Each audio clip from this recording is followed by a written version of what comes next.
맞선들을 볼 때마다 나는 이상하게 엄마가 그토록 원망스러울 수가 없었어요.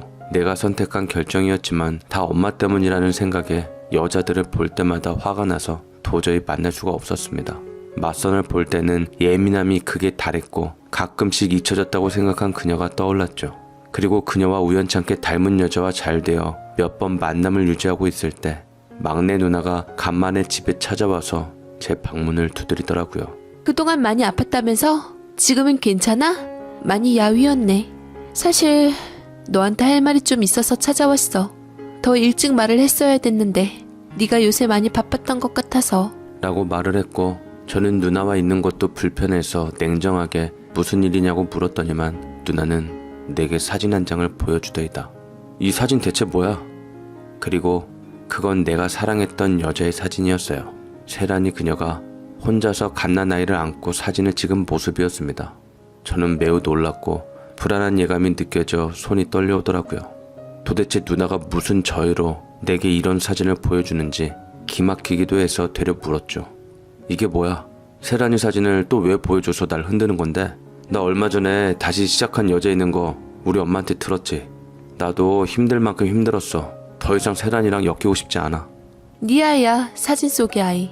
아이가 생겼다는데 어떻게 아빠라는 게 네가 피한다고 엮이고 싶지 않다고 안 엮일 게 아니라고 라고 말을 하는데 저는 심장이 두근두근거리며 누나 손의 사진을 빼서 다시 보았습니다.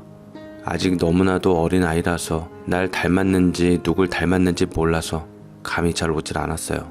어떻게 세란이가 내 아이를 낳을 수가 있을까? 이건 말도 안 되는 일이었습니다. 그렇게 철저했던 만큼 내 아이의 존재는 믿을 수가 없었습니다. 허나 누나는 내게 내미는 유전자 검사지로 친자를 확인시켜 줬습니다. 네 아이란 증거야. 혹시나 몰라서 나도 유전자 검사를 해봤어. 못 믿겠음 네가 다시 해봐도 돼. 세란이가 안고 있는 아이는 네 아이가 확실하니까. 세란이 혼자선 너한테 부담 안 주려고 애 혼자 책임지고 키워낸 게 불쌍해서 도저히 친구로서 가만히 있을 수가 없겠더라. 너도 당연히 알아야 할 부분인 건 맞지 않니? 라고 말을 하며 가버리는데 대체 나한테 어쩌라는 건지 미치겠더라고요. 저는 초조하게 손을 떨었고 결국 세란이와 다시 재회할 수밖에 없었습니다. 세란이는 할머니와 사이에서 아이를 키우며 꿋꿋하게 살아가고 있었다는데 간만에 보니 수수한 얼굴에 많이 말라 있었습니다. 할머니 옆 가게에서 쿠키와 빵을 굽고 작은 베이커리 카페를 운영하고 있었는데 손님들이 제법 있더라고요. 그녀의 가게에 들르자 익숙한 그녀의 향기가 났고 곳곳에 그녀와 아기가 찍은 사진이 있었습니다. 세란이는 저를 단번에 알아보고 놀라는 듯 했지만 이내 환하게 웃더라고요. 마치 내가 찾아올 줄 안 사람처럼 말이죠. 둘 다 어색한 공기에서 담담하게 말을 이어나갔는데 저는 그녀가 나 몰래 내 아이를 키우고 있다는 사실만으로 격앙된 감정이 느껴졌지만 의외로 그녀는 무덤덤했습니다. 너한테 책임져 달란 말 안 해. 내가 그냥 좋아서 낳은 거고 너한테 부담 끼치고 싶진 않았으니까 그냥 이 아이는 내 아이로만 키울게. 너는 그냥 너 자리에서 어머님이 정해준 여자랑 행복하게 잘 살았으면 좋겠어. 모른 척하고 살아도 미워하지 않으니까 걱정 말고 네 인생 살아. 라고 하는데 차라리 나한테 원망하고 쳤으면 좋았을걸. 정작 이렇게 말을 하니 저도 가슴이 쓰라리면서 도저히 그녀를 이대로 둘 수가 없겠더라고요. 돌아와서 몇 날 며칠 고민한 끝에 저는 절대로 그녀를 내버려 두는 건 아니라는 생각이 들었고 언제까지나 엄마 손에 휘둘릴 수도 없는 노릇이고 아이 아빠로서 남자답게 책임지기 위해 이번에야말로 그동안 참아왔던 엄마의 어릿광대 노릇을 그만두고 맞서기로 작정하며 그녀와 아이를 부모님 앞에 데려갔습니다. 나 이 여자 책임지고 싶어요. 내 아이를 낳은 여자입니다. 그동안 헤어져 살면서 내가 얼마나 이 사람을 사랑하는 줄 더 잘 알게 되었어요. 나도 이제 어른이니 엄마한테서 벗어나서 내 아이를 낳은 여자와 함께하고 싶습니다. 라고 당당히 얘기했건만 이번에도 부모님, 특히 엄마 뒷목 잡고 넘어갔던 건 인지상정이었죠. 아버지 화가 많이 난 듯 저한테 못났다고 하시면서 그 여자는 며느리로 절대로 못 들인다고 하시면서 난리를 치셨지만 저는 절대로 물러설 생각도 아니었고 이번에야말로 내 사람들을 지키리라 다짐했습니다. 막말로 맘먹은 이상 엄마 이꼴저꼴 보기 싫어서 그냥 결혼 허락이고 나발이고 나가서 그녀와 혼인신고부터 저질렀고 그 아이를 내 호적에 올려서 내 아들로 받아들였어요. 아버지는 엇나간 저를 용서할 생각이 없으신 건지 물질적으로 지원을 뚝 끊으셨고 드디어 엄마가 하나둘씩 그동안 예고한 것들이 점차 현실로 나타났습니다.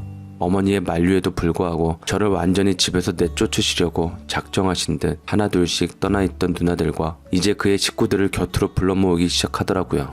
그리고 내 자리가 위태롭게 된 상황에서 내가 아버지에게 고작 뱉은 말은 지금 생각해봐도 형편없었습니다. 대체 왜 그러는 건데요, 나한테? 나 이제껏 아버지 어머니 말씀대로 꼭두가시처럼 말 잘 듣고 원하는 삶 살았어요. 한 번도 어긋난 적 없었는데 한 번쯤은 내가 사랑하는 사람하고 가족을 만들 권리 정도는 주실 수 있잖아요. 어머니도 솔직히 아버지 기준으로 별 볼 일 없는 집안의 가방끈도 짧은 사람이었는데 아버지, 어머니 사랑하는 마음으로 결혼하셨잖아요. 왜 아버진 되고 난 안 되는데요? 나도 내가 사랑하는 사람하고 결혼하게 내버려 두라고요. 라며 나를 그토록 아껴주고 나밖에 몰랐던 엄마까지 깎아내리면서 세란이와 결혼하려고 하는데 그걸 들은 엄마도 아버지도 아무 말 하지 못했지만 나는 그때 어머니의 흔들리고 상처받은 눈을 보고야 말았습니다. 저는 그 이후로 부모님을 뵙지 못했고 집을 나와서 그녀와 함께 작은 빌라 전세에서 내 아들의 아버지 노릇을 하며 살았습니다. 비록 전에 비해 풍족하지 못한 삶이었지만 사랑하는 나만의 가족과 있으니 충분히 행복했어요. 나날이 예쁘게 자라는 아이가 나를 향해 아빠라고 서툰 발음으로 옹알이를 할 때는 세상 모든 것을 다 가진 것 같았습니다. 저는 서울대 타이틀 하나만으로 먹고 살 수 있는 능력은 충분했습니다.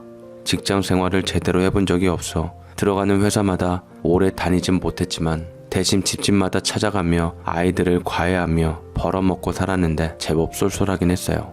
세란이도 카페에서 벌어온 돈으로 우리는 야무지게 돈을 한 푼 두 푼 모았고 경제관념이 없던 탓에 세란이가 원하는 대로 벌어온 돈은 오로지 그녀에게 다 맡겼습니다.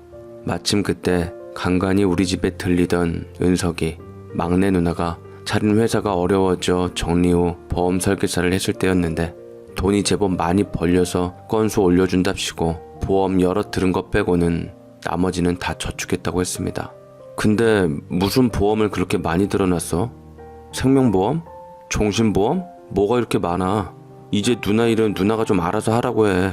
아무리 물이 이어준 누나가 은인이라고 하지만 이렇게 보험 많이 들다가 우리도 못 살면 어떡하냐고.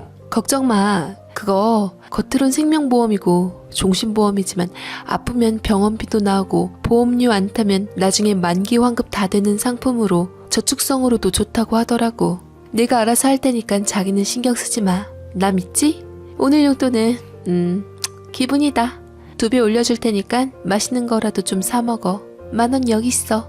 이렇게 겨우 용돈만 한 푼 두 푼 타서 썼는데 모자랄 때가 많았지만 그래도 내 집 마련의 자금을 위해 하라는 대로 했습니다.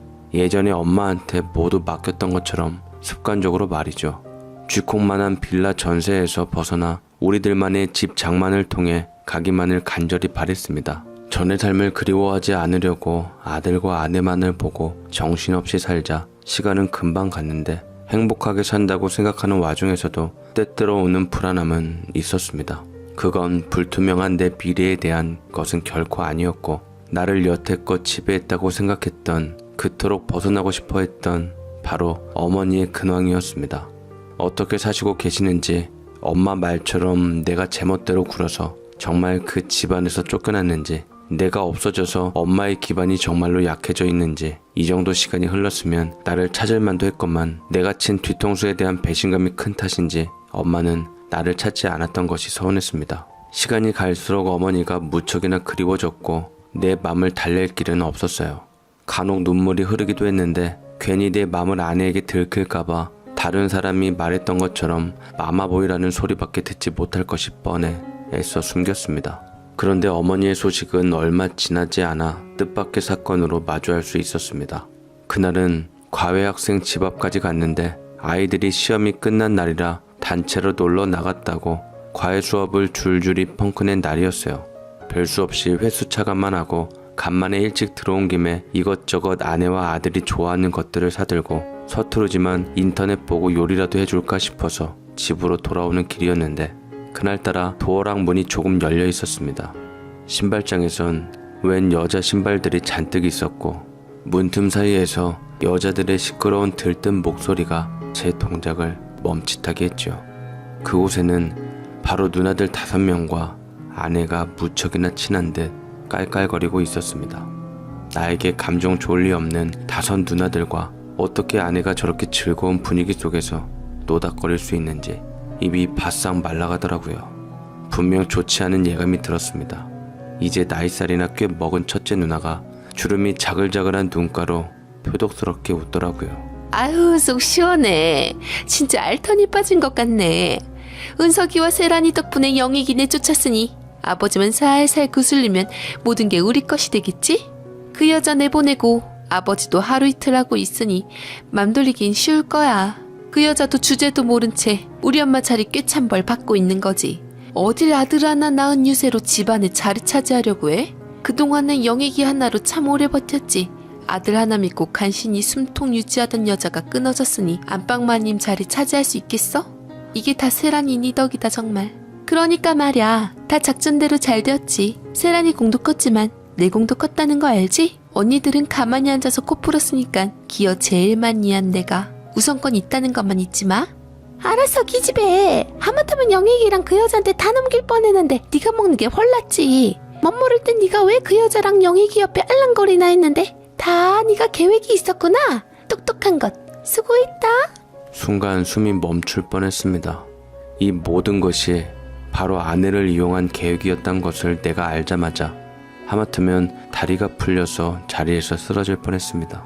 그토록 믿었던 아내 역시 누나들과 한통속으로 나를 어머니와 떼어놓으려고 나를 그쪽 집안에서 내쫓으려고 누나들의 사주를 받아 꿰어내었던 것입니다. 근데 그때 저는 불현듯 아내와 눈이 마주쳤고 아내에게 들켰구나 싶어 이걸 어떻게 엎고 그들에게 대항할까 머릿속이 어지러웠지만 아내는 나를 봤음에도 불구하고 누나들에게 내색하지 않은 채 더 큰 소리로 오히려 내게 들으라는 듯 목소리를 내었습니다. 언니들, 그럼 이제 저와 제 아이 몫은 얼마나 떼주실 거예요? 혼인신고는 되어 있지만 제가 살면서 제 아들이 행여나 영익씨 아들이 아닌 게 밝혀질까봐 얼마나 노심초사했는 줄 아세요? 다행히 영익씨가 은석이 말 믿고 유전자 검사를 또 안 해봤기에 망정이지. 제가 얼마나 소갈이 했다고요. 얘는 뭘 또 소갈이를 해?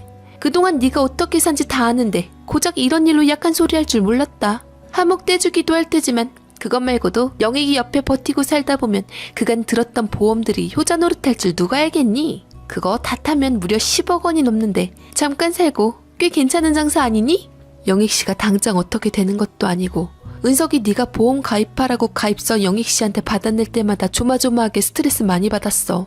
수익자는 물론 지금은 내 아이로 되어 있지만 솔직히 보험회사 요새 만만찮은 데다 우리 애가 친자가 아니란 걸 알면 제일 먼저 내가 곤란해진다고.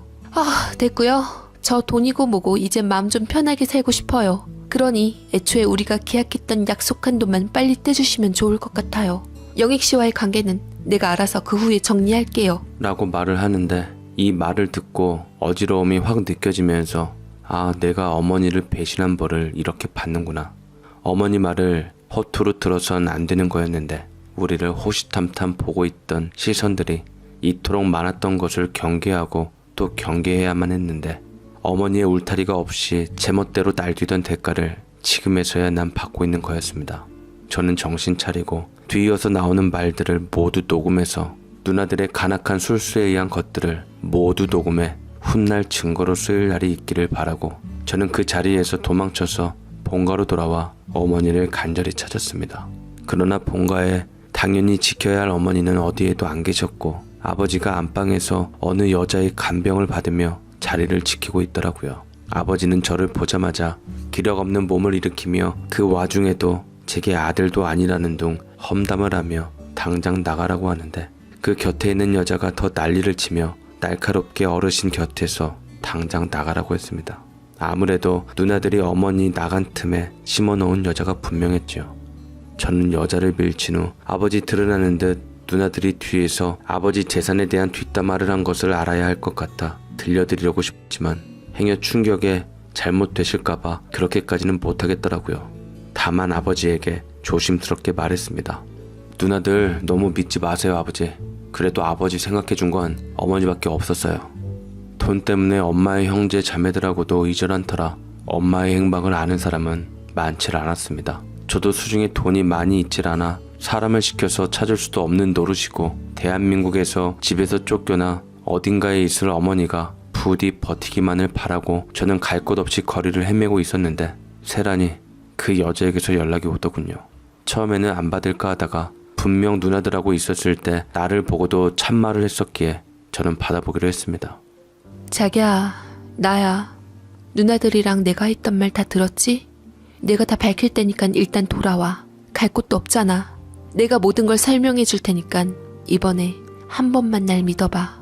우리 아들이 아빠 자기를 많이 찾아.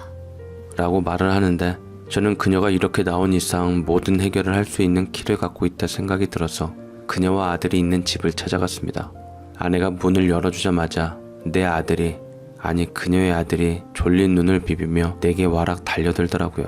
아빠 없으면 잠 못 잔다며 자장가 불러달라며 나를 이부자리에 눕힌 뒤 팔을 내어달라며 그 품속에 파고들고는 그 모양새가 미치도록 사랑스러웠습니다. 그 아이가 내 아들이 아니라는 생각에 눈물이 나도 모르게 흘렀지만 내 품에 어느새 잠이 들어버린 아들은 지금만큼은 내 아들이 맞았습니다. 제가 아들을 꼭 껴안고 가슴이 너무 아파서 눈물로 아들의 머리카락을 적시자 세란이가 곁에서 조용히 말했습니다. 미안해 자기야. 내가 뭐라 할 말이 없어. 자기가 듣던 대로 자기 막내 누나인 은석이가 시키는 대로 자기를 만나게 되어서 자기랑 어머니 사이를 갈라놨어.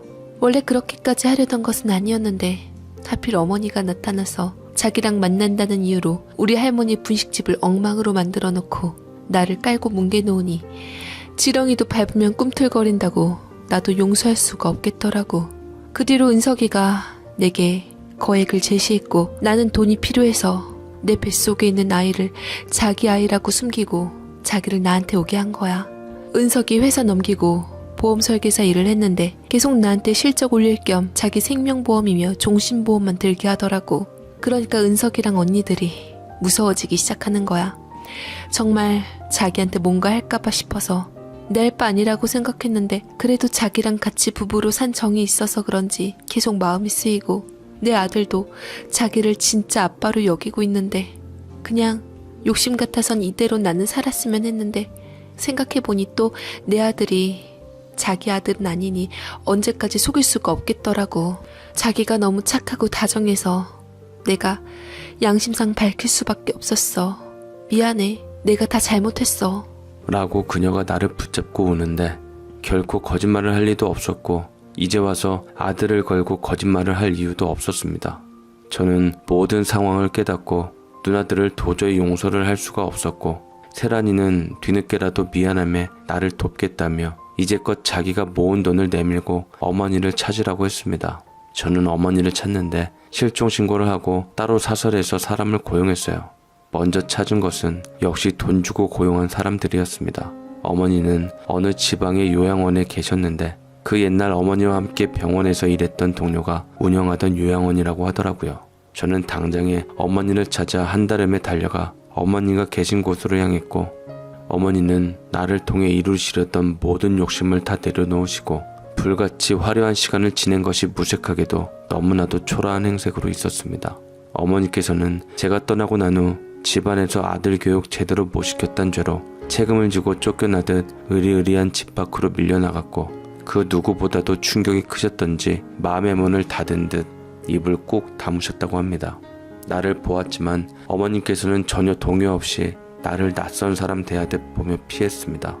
대인기피증이 생겨서 사람을 무서워한다던 어머니는 그토록 금쪽이처럼 키웠던 나조차도 못 알아보시고 멍하니 허공만을 응시할 뿐이었죠. 저는 어머니를 붙잡고 통곡을 하며 지난 내 선택에 대해 후회하고 누나들의 계략에 휘말린 멍청한 나를 탓했지만 모든 게 늦었던 상황이었어요. 연고도 없는 지방에서 요양원에 넋이 나간 어머니를 두는 건 도저히 허락할 수가 없어서 저는 어머니를 모시고 올라왔는데 이때 아직 아내라며 집을 내어준 건 바로 내 뒤통수를 친 세란이었습니다. 어머니 우리 집으로 모셔. 다 내 잘못이고 부족한 며느리지만 내가 어머니 모시고 싶어. 우리 아들에게 할머니 얘기해주니까 얼른 보고 싶다고 하더라고. 하지만 저는 세란이를 믿을 수가 없어 제안을 물리며 그녀를 뿌리쳤습니다. 됐어. 이제 와서 네가 왜? 내가 널 뭘 믿고? 네가 며느리라고? 누나들과 작당하고 날 속이고 결혼한 네가 감히 우리 어머니 며느리라고? 다 필요 없어. 그동안 내가 준 돈이나 다 내놓고 우리 서류는 최대한 빨리 정리하자. 난 너 같은 여자랑 무서워서 같이 못 살아. 내 남은 인생 우리 엄마만 보고 우리 엄마를 위해서만 살 거야. 라고 말을 하니 세란이는 다시 나를 만류하며 손을 붙잡았습니다. 미안해. 근데 우리 아들이 자기가 없으면 안 될 것 같대. 이기적일 수도 있지만 내 아들이 상처받게 하고 싶진 않아. 내가 다 잘못했어. 우리 아들에게 내가 잘 설명할 테니까 아들이 당신이 떠난다는 것을 받아들일 수 있을 때까지만 내가 어머니 모시게 해주면 안 될까? 나 정말 당신 어머니 최선을 다해서 잘 모실게. 어머니랑 당신 인생 이렇게 된 거 일말의 책임감 느끼고 있으니까 나도 속죄할 수 있는 기회를 줘. 제발 부탁이야. 라고 절절하게 부탁을 했는데 저 역시 비록 내 친자가 아니었지만 나만 따르는 아들이 상처받는 것에 대해 그동안 아빠로 살았던 사람으로서 원치 않았고, 그렇다고 세란이가 주는 돈이 없으면 아픈 어머니를 모시고 숙박업소만 전전하게 생겼으니 그녀의 말을 받아들이기로 했네요. 그 뒤로 저는 어머니와 아내와 아들과 가족 형태를 이루면서 살게 되었습니다. 소문을 듣자니 아버지는 하루 이틀 하며 버티고 있지만 그 후로 지금까지 아직까지 신랄 같은 목숨줄은 유지하고 계시며, 변호사를 통해 알아보자니 나에게 전 재산을 준다는 유서는 아직 수정이 안 된 상태라 하네요. 누나들은 전전긍긍하면서 아버지의 비위를 맞추며 유서가 바뀔 날만을 기다리고 있다는데, 저는 이제 그것 따위는 아무래도 상관없어질 정도로 세상을 통달하게 되었습니다. 어머니께서는 몸이 건조하게 감각 없는 인형처럼 아내가 케어해주는 대로 그저 그렇게 숨만 붙어서 살았지만, 지금은 가끔 희미하게 웃음도 지으시고 반응도 하시고 내 아들이 지 엄마를 돕겠다고 챙겨주는 식사도 조금씩 잘 받아드시고 계십니다. 아내는 악녀인 줄만 알았는데 성녀인 면모가 보입니다. 할머니도 몸이 안 좋아지시면서 할머니가 살던 집이랑 분식집을 정리하고 그간 보험금 해지한 돈이랑 모두 합쳐서 구축 아파트 조금 큰 평수로 이사가서 살고 있는데, 그 사이에 저도 아내의 변화된 행동에 진심을 알고 마음을 돌려 둘째 아이가 생김으로써 우리는 어쩌다 보니 이상한 가족에서 대가족의 형태가 되어 살아가고 있습니다. 할머니와 어머니는 아내가 케어하면서 살아가고 있고, 저는 아이들과 어머님들과 아내를 위해서 열심히 어머니 등살 덕에 이룬 고학력을 이용해서 돈을 벌며 하루하루 살아가고 있습니다. 어쩌다 보니 집안의 분위기로 인해 엄마 없이 살지 못했던 마마보이지만 지금은 엄마와 가족들을 모시고 사는 한 가장으로서 책임감을 다하고 있습니다. 아버지 재산이 나한테 오든 안 오든 오면 좋은 거고, 안 와도 전 그 누구도 원망하지 않고 제 가족을 지키며 살아갈 수 있을 것 같습니다. 부디 내 이복 누나들도 인생에서 살아가는데 돈이 전부가 아니라는 것을 누구보다 잘 알고, 더 이상 욕심에서 벗어나 항상 사람에게 끝이 있다는 사실을 알고 남은 시간을 소중히 여기며 살아가길 바라네요. 돈을 위한 욕심은 참으로 부질없는 것이며, 그보다 더 중요한 가치는 용서와 사랑이라는 것을 저는 이제 알고, 저희 어머니도 모든 것을 겪으며 아셨을 것입니다. 미련하게 저도, 저희 어머니도, 세란이도 여태 몰랐던 것을 제 사연을 들어주시는 분들은